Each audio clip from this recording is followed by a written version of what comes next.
Praise the lord అండి. యేసు ప్రభు శిలువలో పలికిన 5వ మాటను ధ్యానించుకుందాం. యోహాను సువార్త 19వ అధ్యాయం 28వ వచనము. అటు తర్వాత సమస్తమును అప్పటికి సమాప్తమైనదని యేసు ఎరిగి, లేఖనము నెరవేరునట్లు నేను దప్పిగొనుచున్నాను అనే ఈ మాట యేసు ప్రభు యొక్క మానవీయతకు, ఆయన వెళ్ళిన శ్రమకు గుర్తు, లోతైన శ్రమకు ఈ మాట గుర్తుగా ఉంటుంది. ఆయన పరిపూర్ణ మానవత్వం కలిగిన మనిషి మరియు పరిపూర్ణ దేవత్వం గల మనిషి. ఆయనలో రెండు ద్విమనస్తత్వాలు కలిగిన ఉన్న దేవుడు, డ్యూయల్ నేచర్ ఇన్ వన్ అంటాం కదండి. దేవత్వము మానవత్వము రెండు ఆయనలో ఉన్నాయి. అందుకోసమే వాక్య భాగంలో ఆయన బలి పశువుగా మార్చబడ్డాడు అనే మాట రాయబడి ఉంది. మన పక్షాన ఆయన మానవునిగా శిలువ మీద ప్రాణం పెట్టారు. ఆయన ప్రయాణం చూస్తే బెత్లెహేంలో ఆయన పుట్టిన దగ్గర నుండి శిలువ యాగం కోసమై గొల్గొతాకు తీసుకొచ్చే వరకు కూడా ఆయన మానవునిగా, మనుష్యునిగా ఆయన మన స్వభావం మన వలనే జీవించారు. అందుకోసము మన వేదనలు, మన శ్రమలు ఆయన అనుభవించారు. కాబట్టే ఆయన అన్నీ అనుభవించి ఆయన మనల్ని అర్థం చేసుకోగలిగిన దేవునిగా, అలాగే పాపము లేనివాడుగా ఆయన ఉండిపోయాడు. మానవుల్లో ఏ ఒక్కరు కూడా యోగ్యునిగా లేరు. కాబట్టి ప్రకటన 5లో రాయబడినట్టు ఆయన యోగ్యుడుగా ఎంచబడ్డాడు. ఆ ముద్రలు విప్పుటకు ఆయన యోగ్యుడు అని రాయబడి ఉంది. అందుకోసమే ఆయన యోగ్యునిగా మన పక్షముగా సిలువలో బలి అయిన దేవుడు. ఆయన దాహం అంటున్న మాట యేసు మానవత్వం యొక్క నిజ స్వరూపం. మనుష్య రూపంలో ఉన్న యేసుకు దాహం అవడం సర్వసాధారణం. ఎందుకంటే ఆయన సిలువ మోసిన దగ్గర నుంచి, ముందు దీని అప్పగింపబడిన నుంచి ఆయన వెళ్ళిన శ్రమల్లో ఆయన వీపు దున్నబడింది. ఆయన సిలువను అంతసేపు మూసారు. ఆయనకు ముళ్ళ కిరీటం పెట్టబడింది. ఆయన గెత్సెమనెలో ప్రార్థన చేసినప్పుడు చెమట రక్తముగా కార్చబడింది. ఆయనలో ఇంకా ఏమాత్రము శరీరంలో వాటర్ లేదండి. రక్తంతో పాటు నీరు కూడా బయటికి వెళ్ళిపోయింది శరీరంలో నుంచి. సో దాహం వేయడము సాధారణం. కాబట్టి అది వాస్తవికతకు చిహ్నం. నేను దప్పిగొన్నాను అని ఆయన మాట్లాడుతున్న మాట నిజముగా మనుష్యునిగా ఆయన వ్యక్తపరుస్తున్న మాట. అయితే ఆయన శ్రమ, ఎంత లోతైన శ్రమ గుండా ఆయన వెళ్తున్నాడో ఆ దాహము మనకి అర్థమయ్యే విధంగా చెప్తుంది.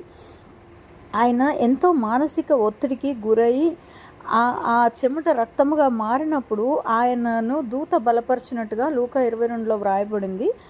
ఆ సమయంలో ఆయన శరీరంలోని చెమట రక్తంగా మార్చబడింది. మనం ఏం చేస్తామండి, ఎండాకాలము చెమట వెళ్ళిపోతుంది అనుకోండి, వాటర్ ఎక్కువ తాగుతాం, నీరు ఎక్కువ తాగుతాం, ఇంకా నీరు ఎక్కువ తాగుతాం. ఎందుకు? మన శరీరంలో కావలసినంత నీరు అనేది ఉండాలని.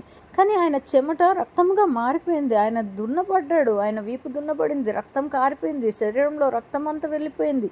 రక్తం అంతా వెళ్ళిపోయినప్పుడు ఆటోమేటిక్గా నీరు కూడా ఆయన శరీరంలో నుంచి వెళ్ళిపోయింది. కాబట్టి ఆయన దాహం వేస్తుంది అన్న మాట మాట్లాడారు. అయితే మనం ఇక్కడ ఒక ప్రశ్న వేసుకుందాం. నా కోసము, నీ కోసము ఆయన అంత దప్పిక పొంది ఉన్నారు కదా, మరి ఆయన పట్ల నేను ఎంత దప్పిక కలిగి ఉన్నాం, ఆయన పని పట్ల మనం ఎంత ఆసక్తి కలిగి ఉన్నాం, ఎంత దప్పిక కలిగి ఉన్నామని ఒక్కసారి ప్రశ్నించుకుందాం. ఈరోజు యవనస్తుల్ని చూస్తే వారికి ఉన్న దప్పిక వేరు. లోకంలో అనేక దప్పికలతో వారు కొట్టబడుతూ ఉన్నారు, వెళ్తూ ఉన్నారు అనేక మంది. అయితే దేవునిపై మనకి దాహార్తి ఉందా? దేవునిపై మనకి దాహార్తి ఉంటే మనల్ని దేవుడు నడిపిస్తాడు. హల్లెలూయా. స్పాంజి చేదు చిరకలో ముంచి ఆయన నోటి దగ్గర పెట్టినట్టుగా మనం చదువుతాం. ఆయనకి నిజంగా అండి, మనకు దాహం వేసినప్పుడు స్వచ్ఛమైన నీరు కావాలి, నీరు తాగుతాం చెమట వెళ్ళిపోయినప్పుడు. ఆయనకు కూడా నీరు అవసరమై ఉన్నది.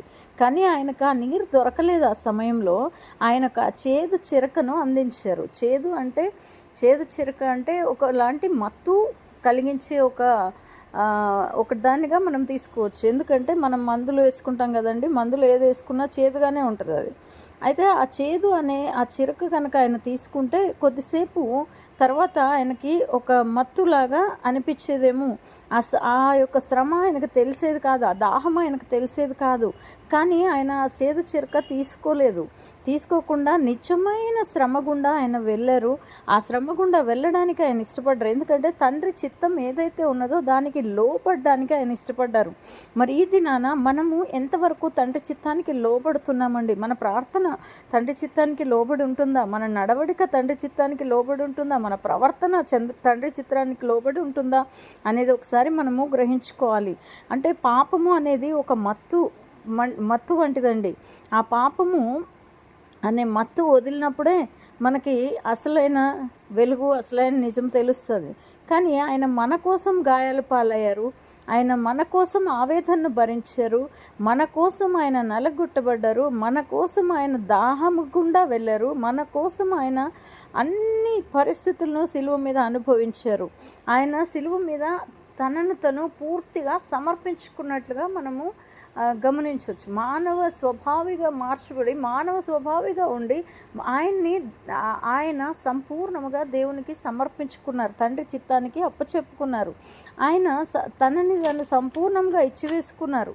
మరి మనము ఎప్పుడైతే మనం చాలామంది అంటాం, దేవుడు నన్ను పిలిచాడు, నేను దేవుని పిలుపులో ఉన్నానని.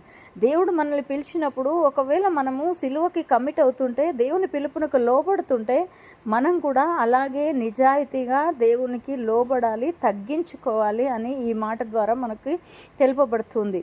సిలువ వేయబడిన క్రీస్తుకు కనుక మనము సమర్పించుకోలేదంటే మనం అసలు క్రైస్తవులముగా చెప్పబడకూడదు, క్రైస్తవులమే కాదు. ఎందుకంటే ఆయనకు సమర్పించుకుంటేనే మనం క్రైస్తవులము అని పిలువబడతాం. ఆయన పట్ల ఆ కృతజ్ఞత మనకి ఉంటే అది చాలండి, మనం నమ్మకంగా ఆయన కోసం జీవించగలుగుతాం. ఆ కృతజ్ఞత కలిగి జీవిద్దాం. యేసు ప్రభువు ఆ దప్పిక మరొక విషయాన్ని కూడా సూచిస్తుంది. ఆయన ఆత్మల పట్ల దప్పిక కొని ఉన్నాడు. మరి ఈరోజు నువ్వు నేను ఆయన చేత పిలువబడిన మనము ఎంతవరకు ఆత్మల పట్ల దప్పిక కొని ఉన్నాం, ఎంత మట్టుకు ఆత్మల పట్ల భారాన్ని కలిగి ఉన్నాం అనేది గ్రహించుకుందామండి. హల్లెలూయా.